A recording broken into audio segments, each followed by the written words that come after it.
Good evening, everyone. And in addition to Payal and me, there's of course always Nina, Anjali, Ritu, and Shuli who join us in welcoming you very, very much to Algebra, and a wonderful new year to all of you. Some of you are new and have joined us recently, so I just want to speak for a moment about this insignia that we use, the symbol of the dragonfly, which really symbolizes the power of synthesis, of transformation through emotional and intellectual understanding, and the meaning of algebra, which is the science of restoration and balance. And the reason I evoke that is because we could think of no one better to really kick off the new calendar of algebra events than Pratap Bhanu Mehta, who pretty much epitomizes that quality in our society. He's the director of Center for Policy and Research, but much more than that. He's a political scientist, a political philosopher, I would say, but much, much more than that. He's the public intellectual that every society needs. Somebody in the audience just told him that reading his columns every week is like a breath of oxygen. And that really is what Pratap is in our society, a breath of oxygen. Like a good public intellectual and Democrat, he has given every dispensation, both globally and in India, a chance, looking at them for their potencies of positivity. But when they have slipped from democratic values, like the good public intellectual, he has called them out and told truth to power. Today, he's here to really analyze a very difficult time across the world. We live, as we know now, it's a very common word, the post-truth world. And in that post-truth world, increasingly societies are embracing different kinds of populism and authoritarianisms. And he's here to really explain to us why. Why is that happening? Why are we looking for the rule of men rather than the rule of law? What is the new heretical ideas we need in economy and politics to bring that restoration and balance back so that we remain as human as we are meant to be? So ladies and gentlemen, please join me in welcoming Pratap Bhanu Mehta.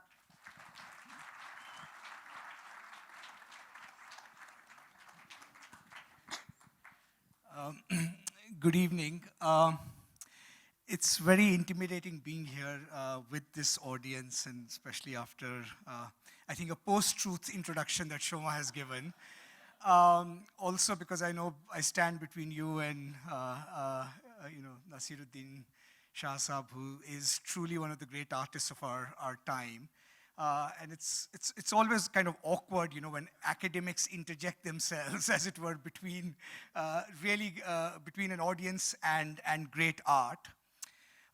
So for all those reasons, I'm a little intimidated. I'm also intimidated, I think, for two other reasons, which perhaps have something to do with our times, which is, the honest truth is, it's very hard to say anything interesting or new these days. There's a lot of clamor for discussions and talk. But you're often reminded of, Byron's lines from Don Juan that, society now consists of one polished horde, divided into two tribes, the boors and the bored. And usually the speakers are the bored, the audience is the bored, which is why we want politicians that are entertainers globally, all across the world. This is also a serious proposition of social theory, by the way. I think, the great Scottish thinker, the other Adam Ferguson, once said, never underestimate the power of boredom as explaining social change. We can over-theorize things. And I think there is something about this moment, I think, where sort of everything has become a kind of parody itself, of itself, like 1848 or something, something that Marx wrote about, that lends itself to, I think, that analysis. So what I'll do very briefly, it's nice to have some discussion, is try and sketch a kind of very big picture view. It's like 30,000 feet sort of analysis of why world politics is in the place that it is. And by that, I mean specifically the rise of populist nationalisms all across the world. I mean, this is literally, actually, irrespective of even regime type. China has actually turned much more rightward, much more nationalistic. Russia, of course, in its own way. United States, Eastern Europe, you have to just really look at kind of Poland, Hungary. And it's a discussion that resonates, I think, gives some context for actually what we are experiencing in India. So this is really a kind of tour de horizon of perhaps why we have ended up in this place and why we need to rethink some very fundamental big questions.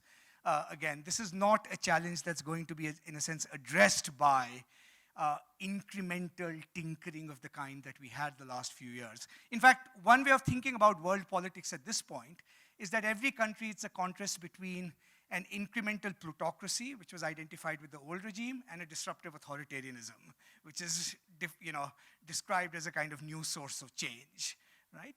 So how is it the case that politics came to be seen as being framed in these terms, that that's the choice we have, as it were? So before I kind of venture into an analysis, one other way of describing what I'm doing today is, there's a story about a Turkish communist leader once going to meet Stalin, and Stalin was promising all kinds of wonderful things about the future, redemption, revolution, everything else. And in his typical way, Stalin said, of course, if you want to make an omelet, you have to break a few eggs. In his case, it happened to be a few million of them. But the Turkish leader then said, with all due respect, I see all the broken eggs, but I don't see the omelet. And I think we are at a political time where we see a lot of people trying to break lots of eggs. We don't see the omelet. If we are lucky, one of them may offer you some scrambled eggs as a substitute in return. So what are the eggs we are trying to break, right?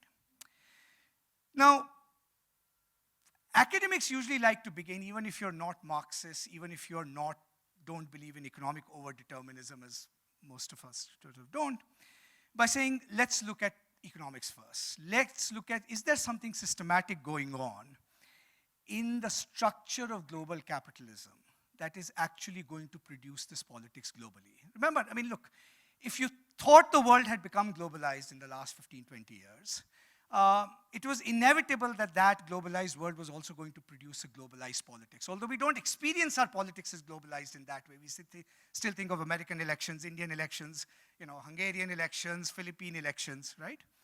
But I think there is a structural challenge that you're seeing emerging all across the globe, which in part explains, or at least frames, the impasse that we are facing. And just for convenience sake, let's call it the crisis of global capitalism.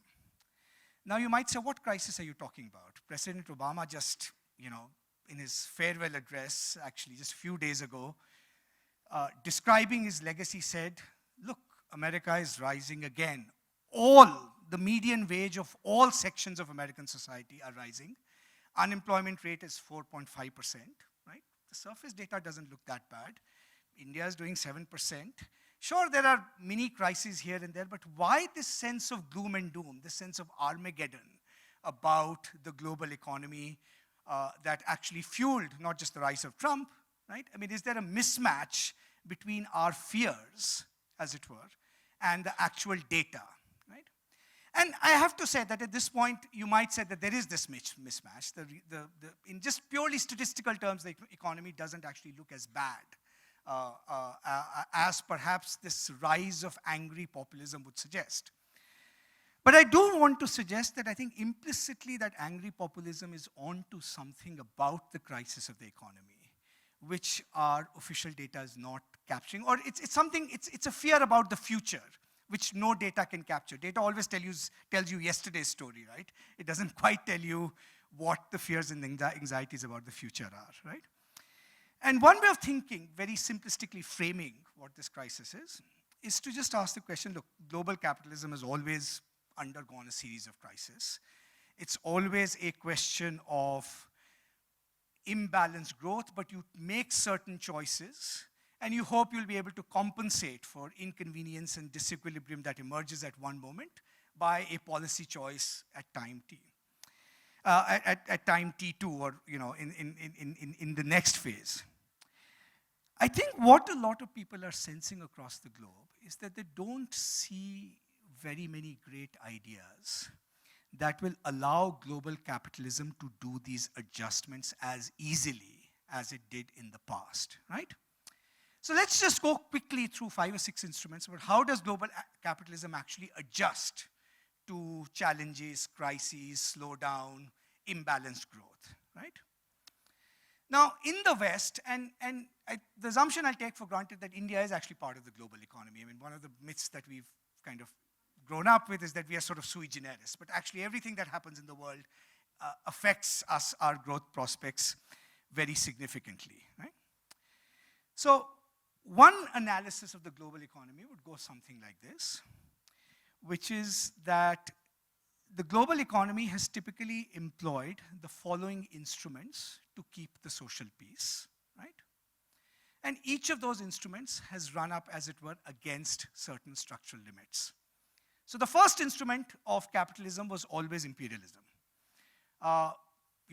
You just find new markets, you create new markets forcibly, right? Post 1945, we gave it a more politer name, which is called geostrategic rents.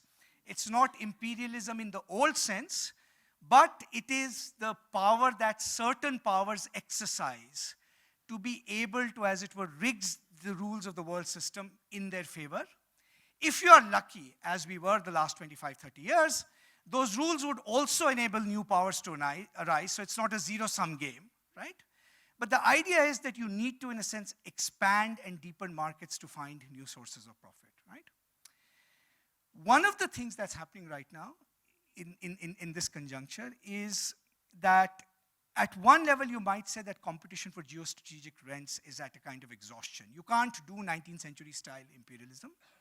Yet there are at the edges the great powers still trying to play that game. If you think of the rise of China and what China is doing with OBOR, right? OBOR, expanding its geostrategic influence. One level you can just actually analyze it as a classic move by a power to try and arrange, as it were, the economic structure of the world in a way in which it could reap certain benefits, right? And one of the reasons the world appears to be a dangerous place, right, is because it looks like this conflict is only going to intensify. The great liberal hope of the last 20 years that economic interdependence will lead to a non-zero-sum world order seems to, in a sense, turn out to be much more precarious, and we seem to be entering an era of traditional great power rivalries once again, right? So that instrument has its limits. The second instrument, which global finance always used, was debt, either public debt or private debt. In fact, if you look at the history of the last 20, 30 years, in every single country, right, one way in which you compensated for low growth, inequality, structural rigidities in the economy was by creating new forms of debt. And some forms of debt are productive. I mean, I'm not arguing that public debt is always bad, right? Public debt can actually crowd in good private investment. It can be a genuine stimulus to the economy. But one of the interesting things that has happened, in a sense, over the last 20, 30 years is that it's becoming apparent that there are limits to how much you can actually do with debt. So if you look at China's structural problem right now, right? I mean, in some senses, it's a deeply, highly leveraged economy. India is stuck, basically because India's private sector is over-leveraged, right? And debt represents a form of imbalance between the demands that society is placing on the system, right, and the capacity of the system to, as it were, serve them. The 2008 financial crisis was caused in part by a rapid expansion of private debt, which was essentially, right, a bargain to keep consumers happy by lowering interest rates, by making housing cheap, by giving everybody the illusion that they'd become property owners for the cheap in some ways, right? So there's a whole variety of reasons. I mean, I'm not being too technical about it. While debt is the second instrument, right? Again, source of the problem right now, not the source of the solution. The third instrument which capitalist economies have used often is education, right? So education does two things. It makes an economy competitive globally. But education was also the great element of that social contract by which you kept the peace, because it allowed an avenue of social mobility, right, that did not depend just on inherited capital or just on access to state power. One of the less noticed things about this conjuncture globally is how in every country, large majority of the population is beginning to believe that the way our education systems are structured, they have become the sites of the reproduction of social inequality, not the sites of mitigating social inequality. And to just give you one measure of this, I don't know how many of you know this, but the Republicans, mind you, the Republicans, right, of all parties, have actually introduced legislation in Congress that will try and regulate the fees of Ivy Leagues in the United States, right? I mean, this was the exemplar of, unfettered, kind of unregulated education market, right? They're picking something, right? And the more education is privatized, this is an axiom, right? The more education is privatized, the more it will be a site of the reproduction of social inequality. So when we ask this question, right, why is there a kind of anti-intellectualism around the world, right? I mean, all populist nationalists hate intellectuals, partly because they hate them because they're inconvenient. But there is actually something structural going on in terms of the crisis of legitimacy that educated elites are facing all across the world, right? Two measures of that crisis, one perhaps of more interest to this audience.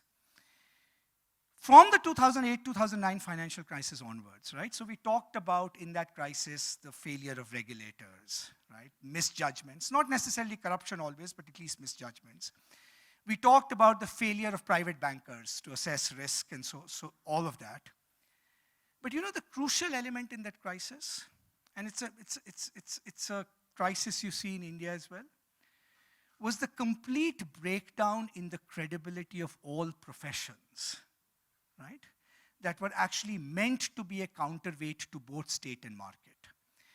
When you think about the institutions of modernity and when you think about the institutions of capitalism, the crucial role is not played just by the state, not just by the market, not by just civil society understood as a group of NGOs, right? I mean, that's what we normally think of when you think of civil society. The crucial role is actually played by professional bodies and associations, right? Medicine, law, chartered accountants, right? Architects, right? Academics, right? What makes them a profession is that they base their legitimacy, social legitimacy, on a claim to knowledge, right? Of course, they get paid for it, but they get paid for it in virtue of the integrity that that knowledge brings, right? To society, that knowledge is a medium of accountability. One of the most astonishing things at this point, across globally, right, is how much the social legitimacy of these professions is being questioned, right? Instead, when we say these professions should be left to their own autonomy, right? Whether it's the media, whether it's lawyers, they should be self-regulated. The basis of that autonomy claim was that they would be governed by norms that constitute the knowledge practice that give them the identity that they have, right? Lawyers would act as officers of the court, doctors would act as, purveyors of medicine, academics would act as professors, media would act as, whatever media is supposed to act as, so on, right? Every single country is actually facing a deep crisis of credibility in all of these professions, right?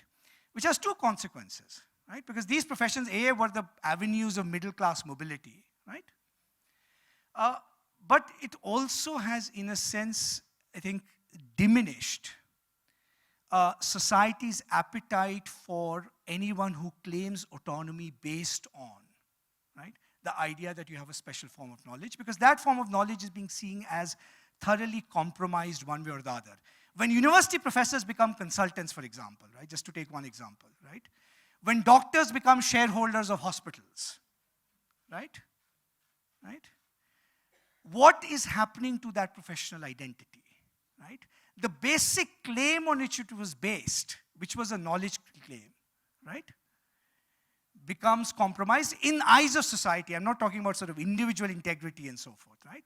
But there is a structural problem where society basically reduces every form of knowledge practice, right, either to its value for the market or to its value for the state, and not in terms of its integrity as an individual knowledge practice, right? And therefore, you don't have those traditional bulwarks of resistance with that wide social legitimacy. Lawyers were always in every society at the forefront of movements of liberty, right? Completely disappeared, right? Accountants were meant to catch companies laundering money, completely disappeared, right? I mean, you think of the complicity of big firms in the 2008 financial crisis, right? So you have, in a sense, a kind of decimation of civil society that is sort of, accompanies this. So for a variety of reasons, and the final thing, just as a, which is capitalism's great virtue, was always a form of creative destruction, supposedly through innovation, unleashing of new technologies. And through those unleashing of new technologies, there was great displacement of labor often, but an underlying assumption that there would be new jobs created, right? Somehow. Now, it's almost an article of consensus amongst economists across the world that the employment elasticity of capital has fallen considerably, right? And my friends in the IT industry, AI, actually just keep looking at me and say, all you people living in Gurgaon, just wait till the next wave of automation hits you, right?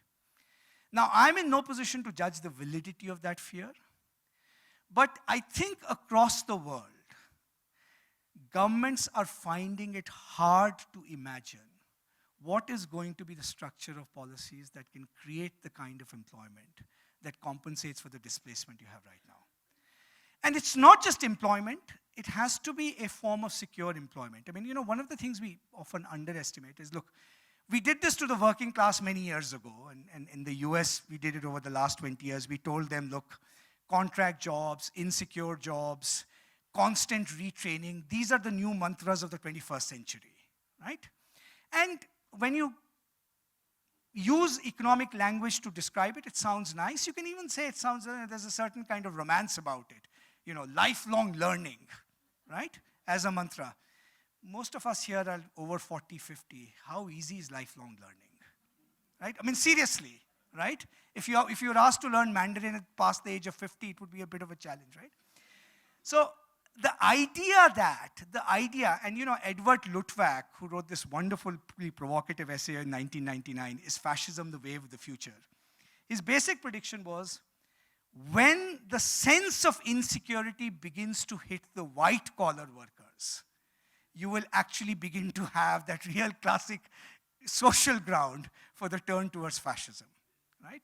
And that apprehension is growing. As I said, it's not a reality yet, and we have to think in advance about it. Now, given all of this, the fundamental truth is all governments in the world are now struggling with what their economic model should be, right? It's no accident, if you just kind of follow through the logic of this kind of economic and institutional vacuum that I'm describing, that in democratic publics, there is a hunger for governments that claim to do 4 or 5 things, right? So first of all, you want a government that actually re-establishes political control over the economy, right? When Mr. Trump tweets at 2 a.m., I've asked Carrier to relocate to Idaho or whatever, or I've asked Toyota not to go to Mexico. In policy terms, we can laugh, right? In economic terms, we can laugh. When we say Mr. Modi is not consistent about liberalization, we can laugh, right? But they're on to something psychologically important. The psychological importance is to basically tell the people, look, the ideological constructions of the last 20 years presented a worldview in which the state had to respond to the economy, right? We always said the state should be disciplined by the markets, right? Translate that politically and psychologically. What that means is nobody is in charge, right? All leaders at this point don't expect liberalization from Mr. Modi or Mr. Trump. They are going to be big statists because it is essential to their argument to say somebody is in control of the economy, right? And the way you communicate this is exactly by doing what they are doing, right? Okay? So expect this kind of permanent revolution to sort of continue. This is a statist revolution, right? Don't make a mistake about it. Second thing that's going to happen in this circumstance is when all the intermediary institutions of society are considered either plutocratic or compromised, right? So we have great impatience for legislatures because they're producing a logjam. But as I said, we also have great suspicion of all these other intermediate associations, professional groups, civil society, right? The inevitable consequence of that is the production of a kind of politics where the leader promises to cut through any form of mediation and compromise, right? Because those mediating institutions, intermediate institutions, are considered the source of the problem, not the conduits through which you actually generate solutions. So we say there's no regard for institutions anymore. There's no regard for processes anymore. It doesn't matter how things get done. It's not a surprise, actually, right? If you actually think how society has constructed now the legitimacy of those institutions, right? Universities are under assault. Well, if universities have become bastions of elitism, who cares, right? Right?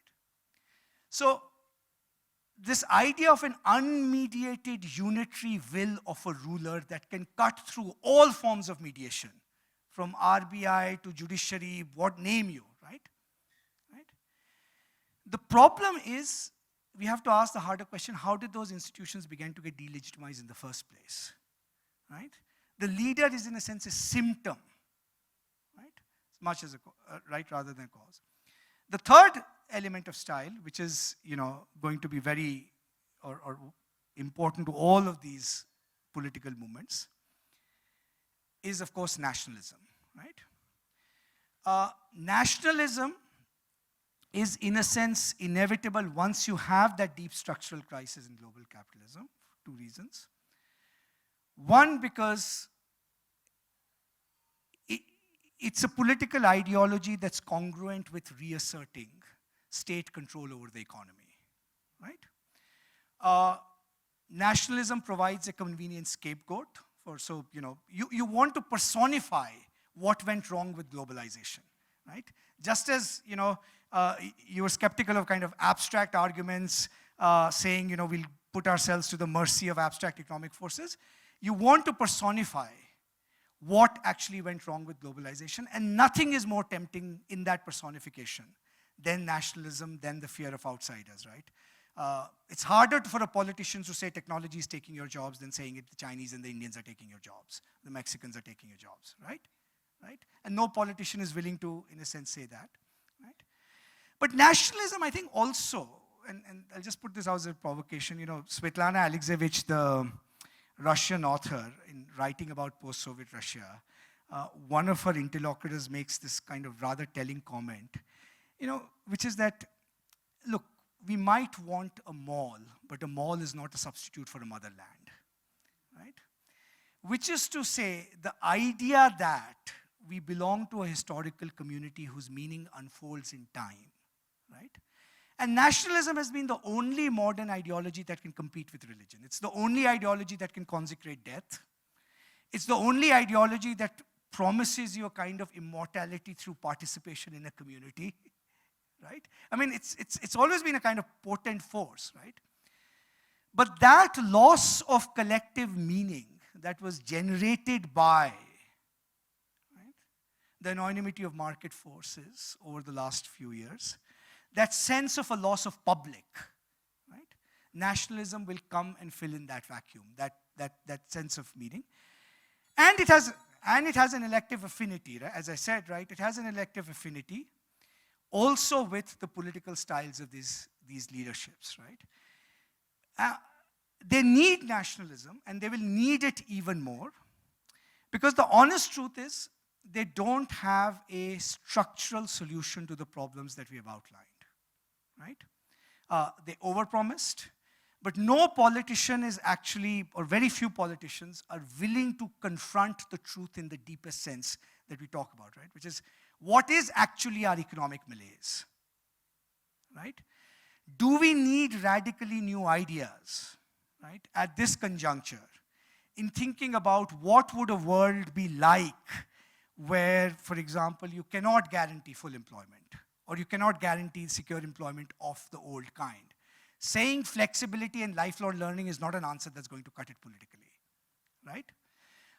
What is a realistic world like that, in a sense, harmonizes, right, the demands of a modern economy with the kind of ecological crisis we have, right? So what you will get is this politics of a kind of constant distraction. I mean, there is no other way around it, right? Because there is no political conduit for actually having an honest conversation about the malaise.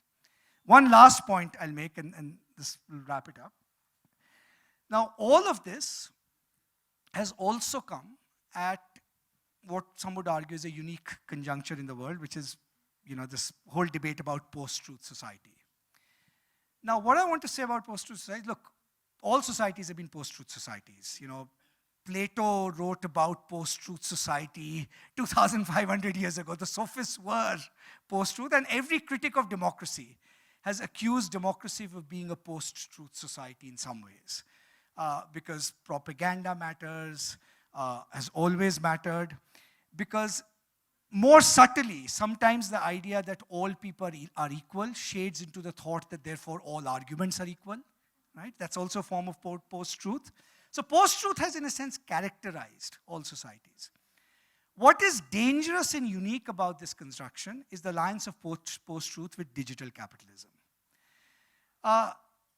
Not just in the sense that Yevgeny Modzarov has argued that, the speed with which lies can spread, the speed with which disinformation can spread, and one of the crucial elements that unites Modi, Trump, Putin, and even Xi Jinping is they've actually realized that disinformation is a far more effective tool of social control than overt censorship, right?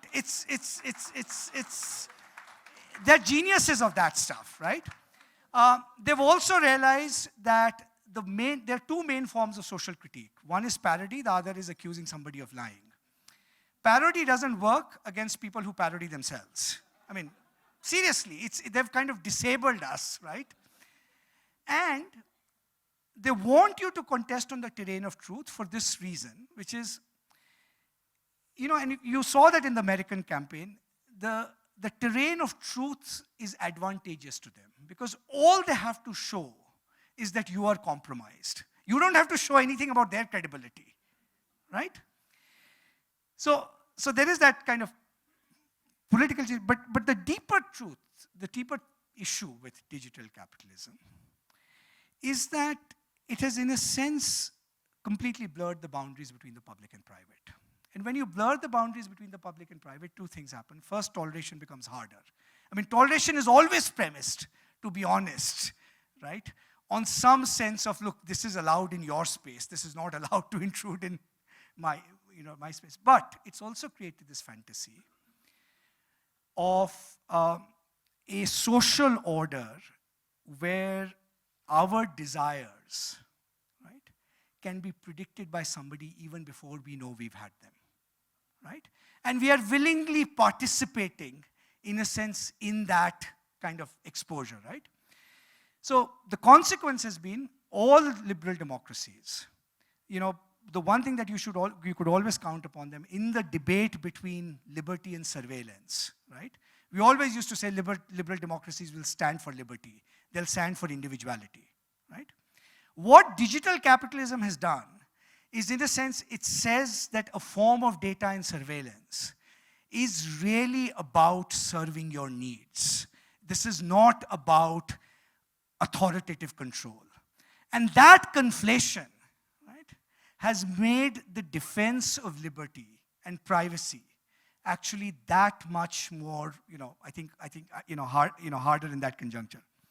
So you have a set of deep structural problems, and you will have leaders, whose solution is to break a lot of eggs.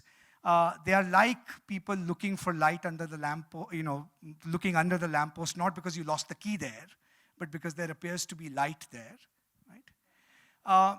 And I think, this is a plea with a group as extraordinary as this, right, is that I think we have to focus on minds on how the different levels of these crises have become so interrelated, right?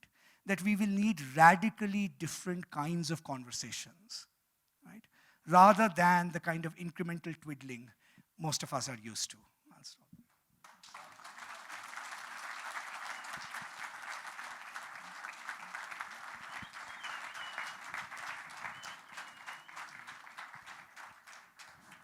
Thank you, Pratap. That was truly one of the most succinct, incisive, 30,000 feet high analysis of micro-truths that it is possible to have in 25 minutes, you know? So another round of applause for him, certainly.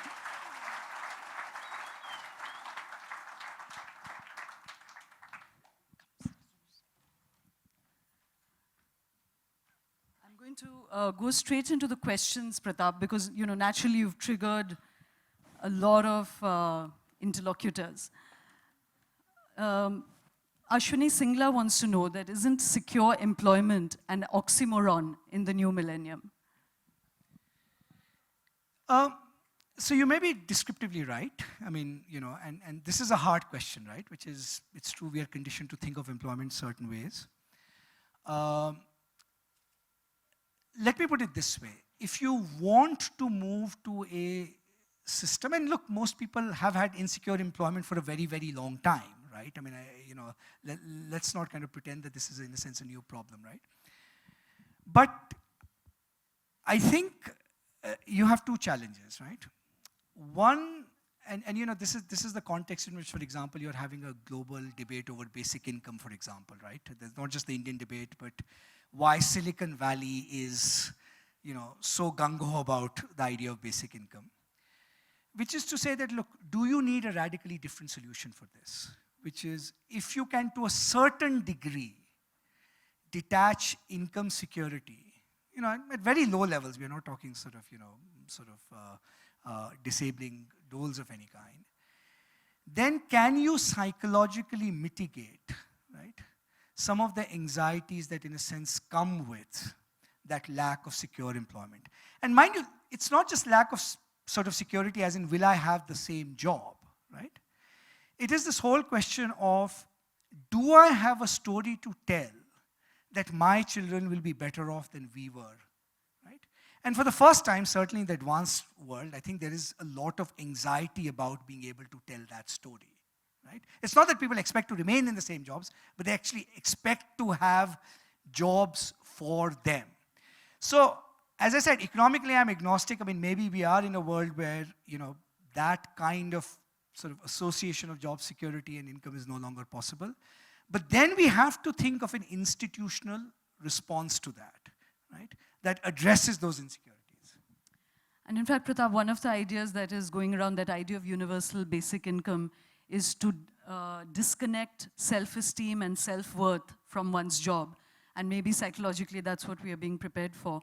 But Sunil Sharma wants to ask whether mindless growth is another instrument of darkness that has come upon us. Right. So look, I mean, at one level, it's very easy to that proposition, right? You might, I mean, it's a platitude to say that growth is a ends, it should be, you know, should be a means, not an end, right? I think it's certainly true that at this juncture, and particularly for countries like India, right? I mean, we are just way, way far away from giving people a life of material dignity, right? So to that extent, you do need growth. I mean, there's just no question about it.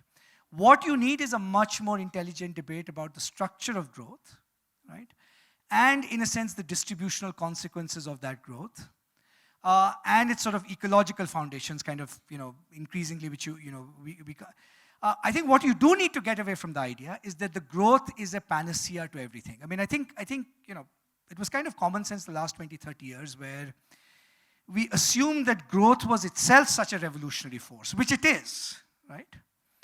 That, you know, all societies will go through a kind of J curve, right? So with growth, for a while comes a deterioration in the environment, and then growth itself will take care of it. The one big lesson we have learned in the last 20 years, right, is that certainly when it comes to the environment, the experience of Western Europe and America is not a precedent. China is a much more telling example. And for a country, even with our low levels of growth and material prosperity, we've ended up with the filthiest air and the most dangerous water in the world, right? I mean, there must be something going on here where we have to give up the illusion that growth will automatically solve these problems. Thank you. Pratap, in fact, just yesterday I was sharing with you that I was sitting with a whole panel of economists and posing this question of redefining the idea of growth.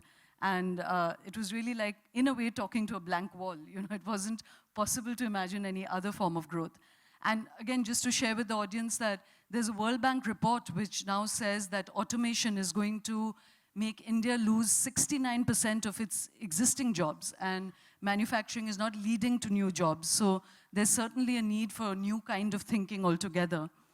Amar wants to ask you, Pratap, that our biggest distress now is that what is the truth? Is it at all possible to arrive at any idea of truth in an era of misinformation and doctoring and manufacturing success without facts? This is, I think, difficult. So, you know, let me put the question another way, right? Which is, I don't think the issue is so much sort of that we still don't, we've lost the distinction between truth and falsity, right? I mean, at one level, in private conversations, you can actually, you know, private conversations are much more sane and sober, and people seem to agree more. I mean, my kind of rule of thumb is when you talk over dinner, you agree with people 95% of the time. When you write a column, it comes down to 50. When you go on television, 30, and when you go on social media, it's down to 0, right? So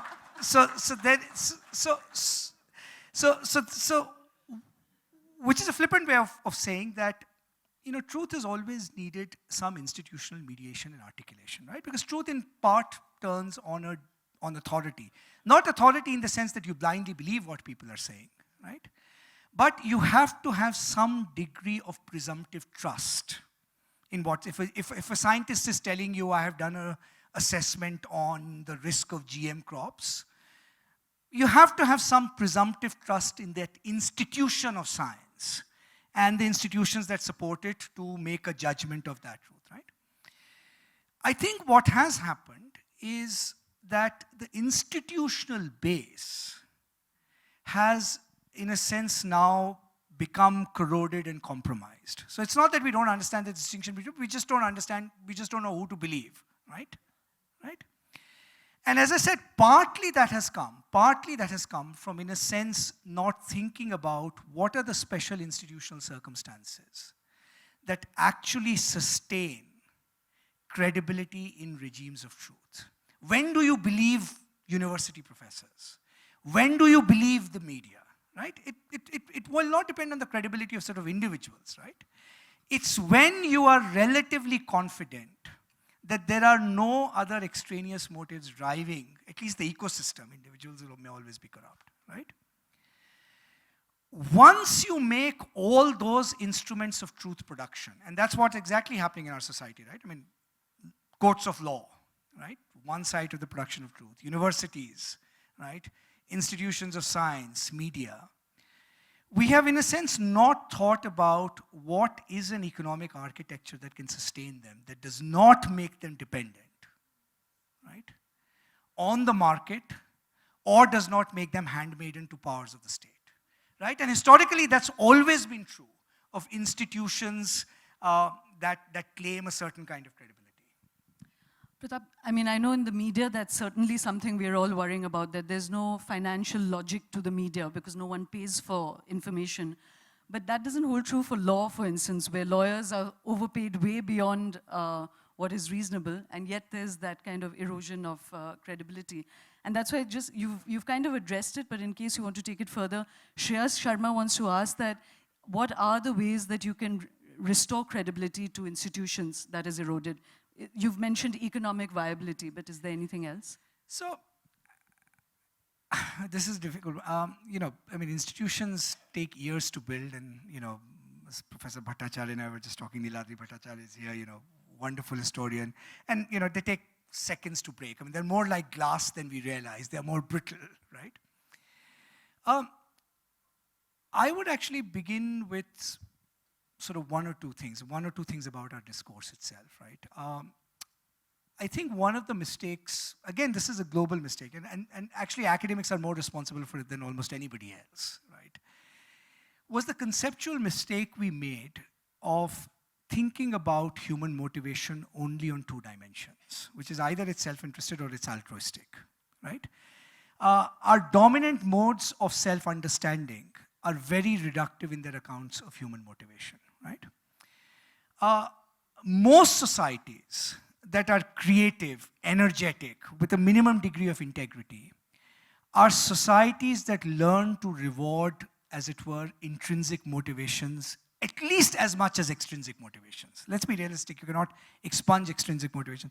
So for example, one of the things, lot of studies on corruption, for example, right, just to take a very practical case, show repeatedly, right, that the most effective anti-corruption measures are not just systems of accountability, punishment, control. That's one element of it. It is professions that have a sense of great professional identity and a sense that that identity is actually recognized and respected, right? If you have a sophisticated discourse that, in a sense, respects people for that intrinsic motivation, right? Teaching, right? I mean, look, the single biggest crisis facing India is still education in very many respects, right? How did we end up as a society, right? Where teachers can be appointed and not show up. They can show up and not teach. They can teach and not bother to prepare, right? I don't think that kind of, in a sense, an abdication can easily be repaired, in a sense, just by extrinsic motivation, right? You are clearly at some level, there is a deep mismatch between the way you select people on intrinsic motivation for entering a profession and, as it were, the rewards, the social recognition and rewards you give them. So I think we have to learn to be human once again. And I think the surest way of diminishing our own humanity, right, is by taking on a reductive view of human motivation and agency, which we've all slipped into and is very fulfilling. There's a wonderful letter by John Stuart Mill to Jeremy Bentham, worth remembering in this context. So Bentham thought all creatures are self-interested, they'll maximize their pleasure. And Mill says to Bentham, he said, the problem I have with this doctrine, is not that it's a descriptive doctrine. It may be true in parts, not true. It is that if everybody comes to believe that everybody else is like that, we all will indeed become like that, right? So our pictures of how we construct other people, right, make them as much as they describe them.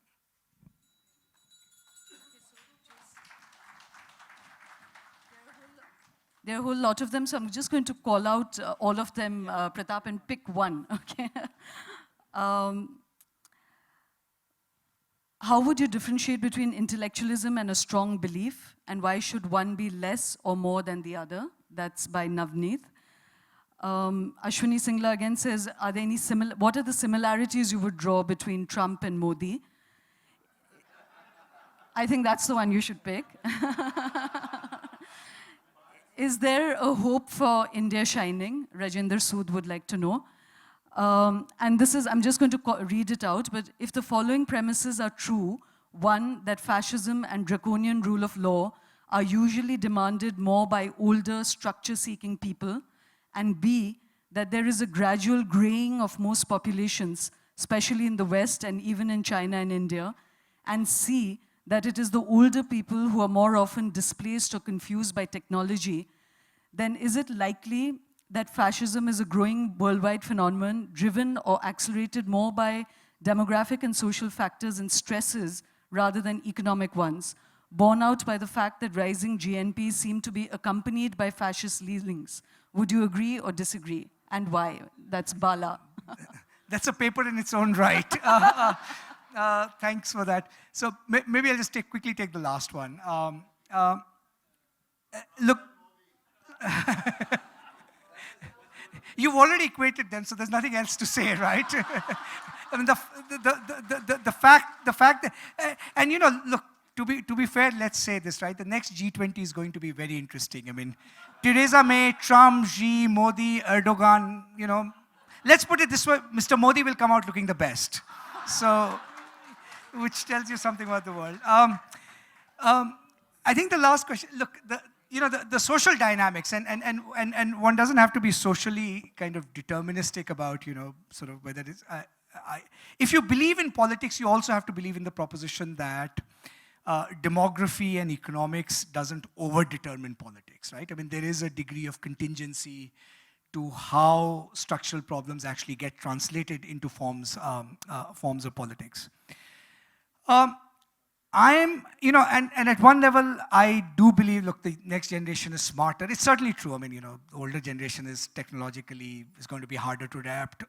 Insecurity is greater. There is always that anxiety generation has about changing ways. All of that absolutely spot on, right?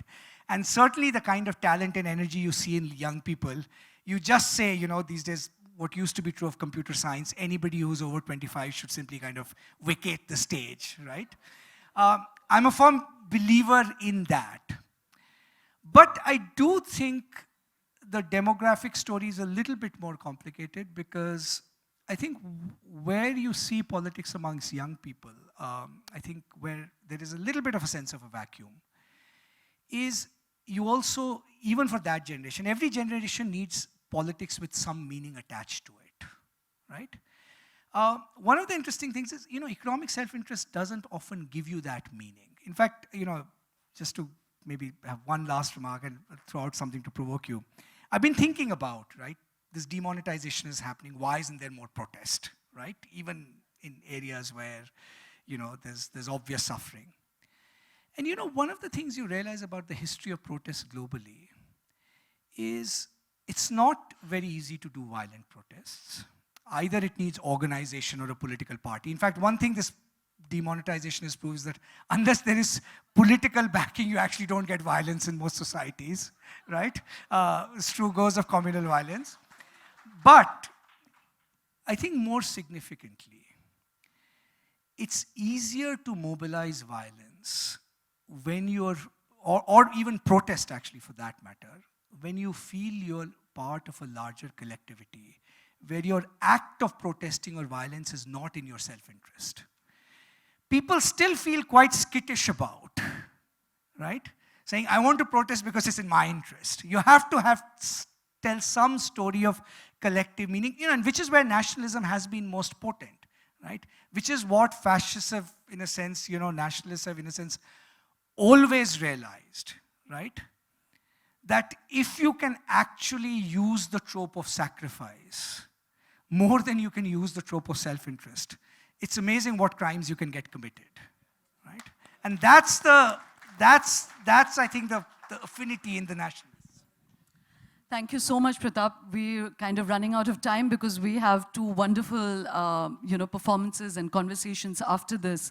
But Pratap, really, thank you, because I think all of us feel a kind of intellectual vertigo nowadays. You're living in this kind of, really, I mean, we keep saying post-truth, but the kind of emotional impact of living in a post-truth world is vertigo.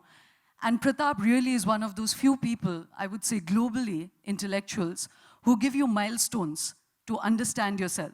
And out of that understanding, hopefully a courageous new thinking will come.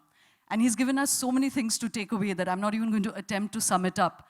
But I think to finally synthesize economy and politics back to the idea of being human is really the big challenge of our time. And thank you so much, Pratap, for being here with us.